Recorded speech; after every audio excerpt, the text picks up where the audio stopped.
یہ ہمارا خاص مقام ہے کہ اللہ کی تسبیح میں مصروف ہیں، کفر سے محفوظ ہیں، ہر حکم بجا لاتے ہیں، اللہ کے تمام احکامات پورے کرتے ہیں، آسمان اور زمین میں اس کا حکم نافذ کرتے ہیں، اور اللہ کے نزدیک ہم سب سے زیادہ شرف والے ہیں۔ لہٰذا اگر یہ نئی مخلوق انسان بھی پیدا ہو جائے تو کیا ہوا، ہم سے زیادہ معزز اور علم والی تو نہیں ہوگی۔ بہرحال جب اللہ تعالیٰ نے آدم کو پیدا کیا تو زمین کی مٹی لانے کا حکم فرمایا، چنانچہ اللہ تعالیٰ کے پاس مٹی لائی گئی۔ امام ترمذی، ابن حبان اور امام احمد رحمت اللہ علیہم نے ایک حدیث بیان کی ہے جس کے الفاظ کچھ یوں ہیں: اللہ تعالیٰ نے آدم علیہ السلام کو مٹی کی ایک مٹھی سے پیدا فرمایا، اس مٹی کو اللہ تعالیٰ نے پوری زمین سے اٹھوایا تھا، یہی وجہ ہے کہ آدم کی اولاد زمین کے لحاظ سے ہی ظہور پذیر ہوئی، بعض سرخ رنگ کے ہیں تو بعض سیاہ اور بعض سفید، اور کچھ اس کے درمیان میں ہیں، بعض نیک ہیں بعض خبیث، اور کچھ پاکیزہ قسم کے ہیں۔ انسان کی تخلیق مٹی سے شروع ہوئی، اس مٹی کو پانی سے تر کیا گیا تو یہ طین بن گئی۔ اسی وجہ سے قرآن مجید کی بعض آیات میں تراب کا لفظ آیا ہے۔ تراب خشک مٹی کو کہتے ہیں، اور بعض آیات میں طین کا لفظ آیا ہے۔ طین تر اور بھیگی مٹی کو کہتے ہیں۔ اللہ تعالیٰ فرماتے ہیں خلقہ من تراب، یعنی آدم کو تراب سے پیدا کیا گیا۔ مٹی کی عام حالت کو تراب کہتے ہیں، اور فرمایا جب آپ کے رب نے فرشتوں سے کہا کہ میں مٹی سے بشر کو پیدا کرنے والا ہوں، جب اس مٹی کو پانی سے زیادہ بھگویا گیا تو وہ لیسدار ہونا شروع ہو گئی، اسی لیے اللہ تعالیٰ نے فرمایا ہم نے انسان کو لیسدار اور چپکنے والی مٹی سے پیدا کیا۔ پھر اللہ تعالیٰ نے اپنے مبارک ہاتھوں سے انسان کا ڈھانچہ تیار کیا۔ اللہ نے فرمایا خلقت بیدی، میں نے اپنے دونوں ہاتھوں سے پیدا کیا۔ اللہ تعالیٰ نے انسان کی خلقت فرشتوں کے سپرد نہ کی، بلکہ بذات خود اسے تخلیق کے مراحل سے گزارا اور اپنے ہاتھوں سے اس کی تصویر کشی کی۔ اللہ نے انسان کو پہلے ایک مورتی کی صورت میں ڈھالا، اس کے بعد ایک مقررہ مدت تک چھوڑے رکھا، یہاں تک کہ گیلی مٹی خشک ہو گئی اور اس کا رنگ سیاہ ہو گیا، بدبو آنے لگی، پھر وہ کھنکھناتی مٹی میں بدل گئی، اور آخرکار آگ پر پکی ہوئی مٹی یعنی فخار ٹھیکری کی صورت اختیار کر گئی، جس سے مٹکے وغیرہ تیار کیے جاتے ہیں۔ سیاہ مٹی کو ہما ان کہتے ہیں، اور بدبودار کو مسنون کہتے ہیں، اور کھنکھنا کر بولنے والی مٹی کو سلسال کہتے ہیں، اور ٹھیکری کی طرح کی مٹی کو الفخار کہتے ہیں۔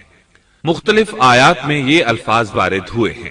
ہم نے تمہیں پیدا کیا اور پھر ہم ہی نے تمہاری صورت بنائی، اور یقیناً ہم نے انسان کو کھنکھناتی خشک مٹی سے پیدا کیا جو کہ بدبودار اور سیاہ گارے سے خشک ہوئی تھی۔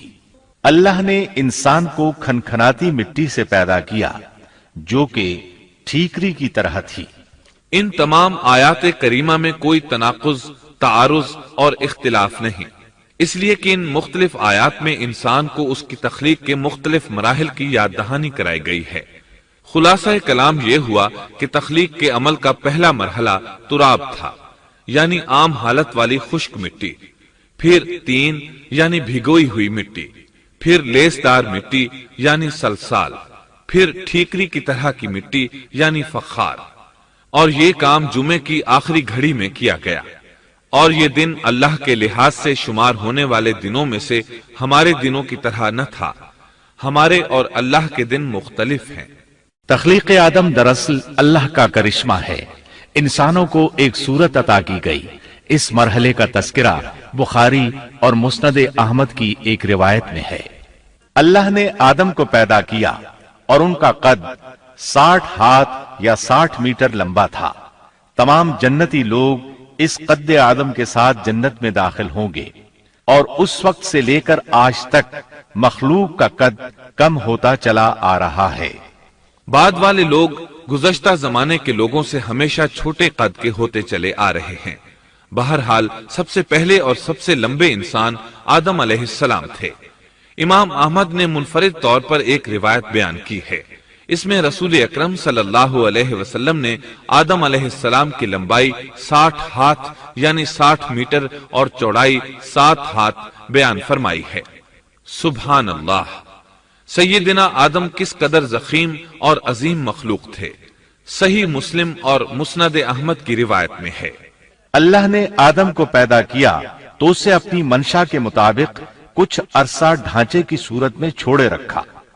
ابلیس اس کے ارد گرد چکر لگانے لگا. اس نے دیکھا کہ وہ پیٹ والا ہے.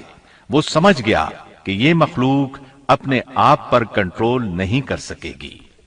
اس حدیث سے معلوم ہوتا ہے کہ انسانوں کی طرح جنات کا پیٹ نہیں ہے.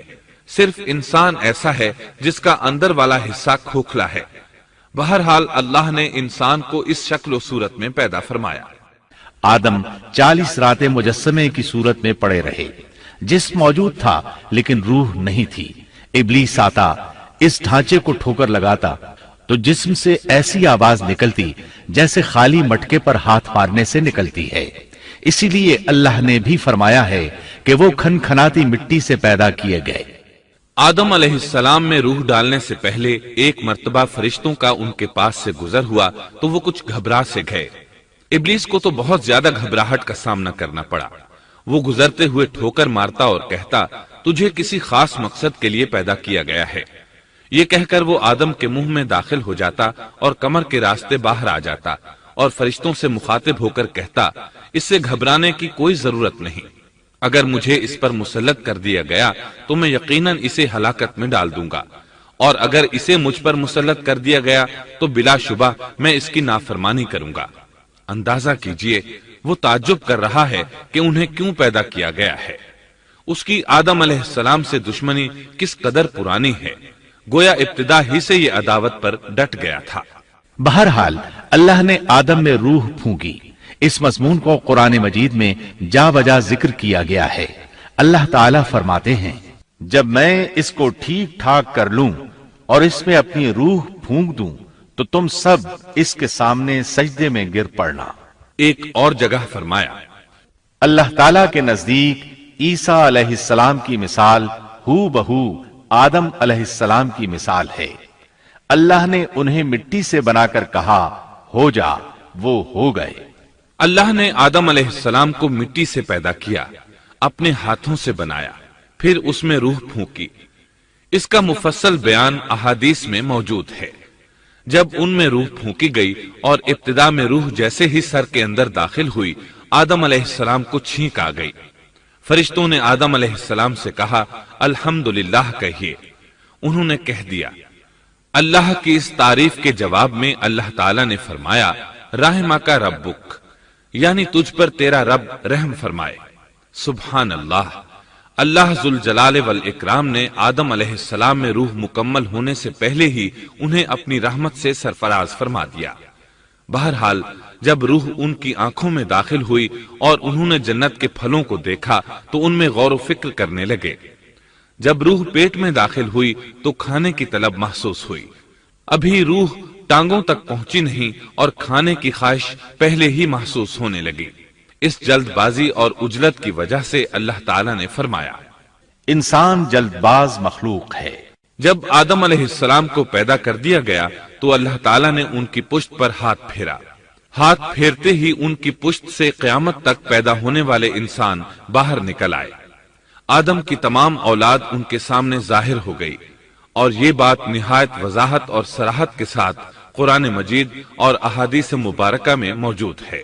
مسلم بن یسار رحمت اللہ علیہ بیان کرتے ہیں کہ سیدنا عمر بن خطاب رضی اللہ عنہ سے کسی نے اس آیت کریمہ کے بارے میں پوچھا، اور جب آپ کے رب نے اولاد آدم کی پشت سے ان کی اولاد کو نکالا اور ان سے انہی کے بارے میں اقرار لیا کہ کیا میں تمہارا رب نہیں؟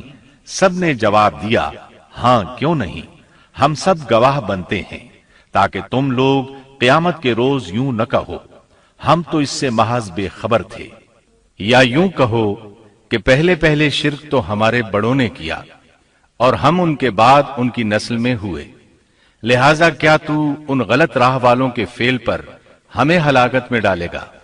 سیدنا عمر رضی اللہ عنہ نے اس شخص کے سوال کے جواب میں فرمایا، میں نے سنا ہے کہ رسول اللہ صلی اللہ علیہ وسلم فرما رہے تھے، اللہ نے آدم علیہ السلام کو پیدا کیا، پھر اپنے دائیں ہاتھ کو اس کی پشت پر پھیرا اور اس سے نسل انسانی کو باہر نکالا اور ان کی طرف اشارہ کر کے فرمایا، میں نے انہیں جنت کے لیے پیدا کیا ہے اور یہ جنت والوں کے اعمال کریں گے۔ پھر اپنے ہاتھ کو دوبارہ آدم علیہ السلام کی پشت پر پھیرا اور اس سے نسل انسانی کو باہر نکالا اور ان کی طرف اشارہ کر کے فرمایا، میں نے انہیں آگ کے لیے پیدا کیا ہے اور یہ آگ والوں کے اعمال کریں گے۔ اس پر ایک شخص نے نبی اکرم صلی اللہ علیہ وسلم سے سوال کیا، اے اللہ